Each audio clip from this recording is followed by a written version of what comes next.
My dear, my very dear Wormwood, my poppet, my honeybun, how mistakenly, now that all is lost, you come whimpering to ask me whether the terms of affection in which I address you meant nothing from the beginning. Far from it, rest assured.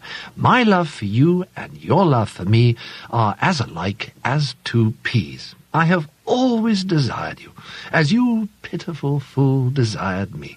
The difference is that I am the stronger. I think they will give you to me now, or a bit of you. Love you? Why, yes, as dainty a morsel as ever I grew fat on. You have let a soul slip through your fingers. The howl of sharpened famine for that loss re-echoes at this moment through all the levels of the kingdom of noise down to the very throne itself. It makes me mad to think of it. How well I know what happened at the instant when they snatched him from you. There was a sudden clearing of his eyes, was there not, as he saw you for the first time and recognized the part you had had in him and knew that you had it no longer? Just think, and let it be the beginning of your agony, what he felt at that moment, as if a scab had fallen from an old sore, as if he had shuffled off for good and all a defiled, wet, clinging garment. By hell! It is misery enough to see them in their mortal days, taking off dirtied and uncomfortable clothes and splashing in hot water and giving little grunts of pleasure, stretching their eased limbs. What then of this final stripping, this complete cleansing? The more one thinks about it, the worse it becomes. He got through so easily. No gradual misgivings, no doctor's sentence, no nursing home, no operating theatre, no false hopes of life, sheer instantaneous liberation. One moment it seemed to be our world. The scream of bombs, the fall of houses, the stink and taste of high explosive on the lips and in the lungs, the feet burning with weariness, the heart cold with horrors, the brain reeling, the legs aching. The next moment, this was all gone, gone like a bad dream, never again to be of any account. Defeated, outmanoeuvred fool. Did you mark how naturally, as if he'd been born for it, the earth-born vermin entered the new life? How all his doubts became, in the twinkling of an eye, ridiculous? I know what the creature was saying to itself. Yes, of course.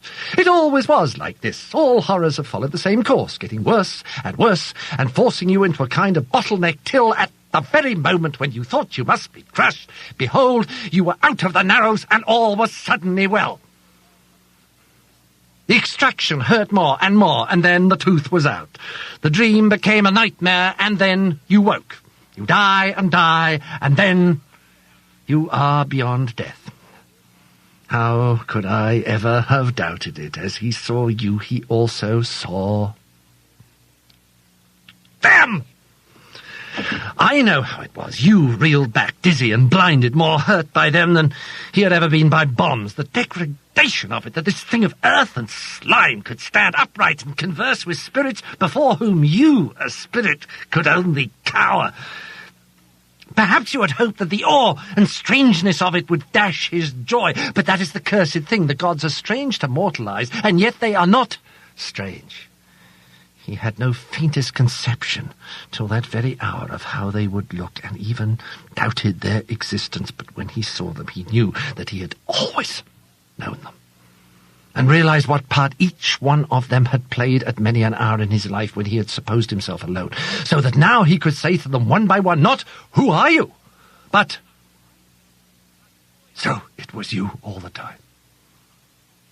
All that they were and said at this meeting woke memories. The dim consciousness of friends about him, which had haunted his solitudes from infancy, was now at last explained.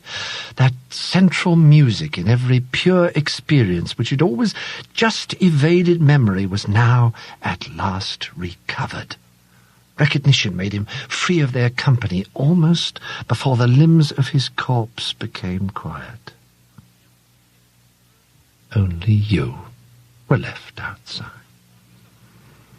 He saw not only them, he saw him. This animal, this thing begotten in a bed, could look on him.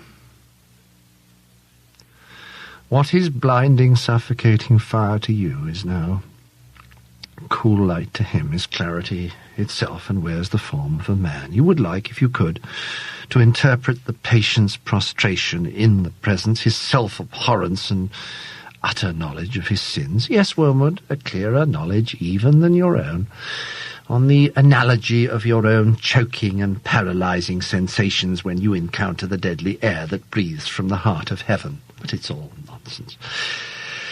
Pains he may still have to encounter, but they embrace those pains. They would not barter them for any earthly pleasure, or the delights of sense, or heart, or intellect, which you could once have tempted him. Even the delights of virtue itself now seem to him in comparison but as the half-nauseous attractions of a raddled harlot would seem to a man who hears that his true beloved, whom he has loved all his life and whom he had believed to be dead, is alive and even now at his door.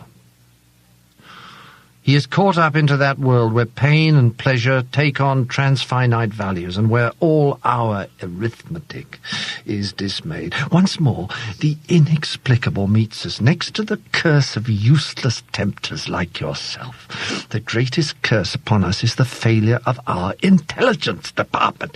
If only we could find out what he is really up to. Alas, alas, that knowledge, in itself so hateful and mawkish a thing, should yet be necessary for power. Sometimes I am almost in despair. All that sustains me is the conviction that our realism, our rejection in the face of all temptations, of all silly nonsense and claptrap, must win in the end. Meanwhile, I have you to settle with. Most truly do I sign myself your increasingly and ravenously affectionate Uncle Screwtape.